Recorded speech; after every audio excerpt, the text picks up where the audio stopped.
Pac-Man on the original Game Boy has a 2-player link cable verse mode that you probably never played, but it's actually kind of awesome. The multiplayer mode has the same goal as the single player option, get the highest score possible. However, when 2 copies of this original Mr. Pac-Man version is connected with the link cable, any ghost you've chomped after eating a power pellet gets sent to your opponent's board. So that means it's possible to contend with 8 ghosts at once. This simple addition makes playing this original version of Pac-Man much more entertaining. Unfortunately, Game Boy Pac-Man isn't the best version of this iconic game. When playing single player, there's an option to play in the not as clear zoomed out mode in which you can see the entire board at once, or you can play in the more detailed zoomed in mode but makes it difficult to plan the best course of action since you can't see what's around the corner. When playing the 2-player link cable mode, players are restricted to the zoomed in view. This makes it tough because if you take the warp on the other side of the screen, you could very well be walking into a trap without knowing it.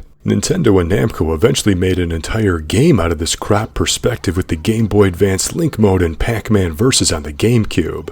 But here on Game Boy, both players having a limited view creates a randomish element to the gameplay, which can be sort of fun. Also, all the ghosts are the same color so you can't distinguish their personality types. And this doubles down when your opponent's ghosts are added to your screen, so again, it's limiting. However, there are a couple of options available before the match begins. Here, players can set the starting stage and the number of lives. Just keep in mind there's only one map. The starting stage refers to the difficulty, meaning the higher the number, the less time available to eat the ghost with the power pellet. In comparison, the Game Boy version of Heiankyo Alien contains similar maze-chasing gameplay, but I still prefer that game's 2-player link cable mode because it features both co-op and a competitive option. But the whole kill an enemy on my screen to send it to your screen gameplay still proves rather entertaining.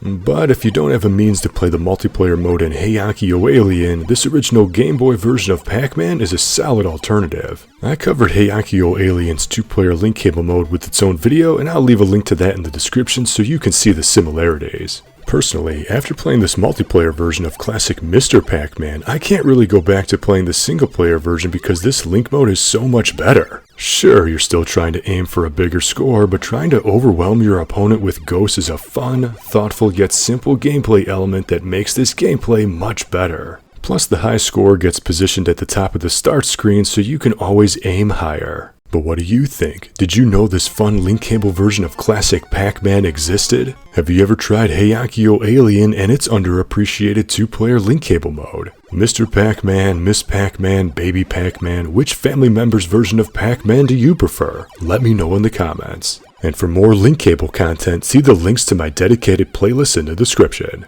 Until next time, thank you for watching and game on.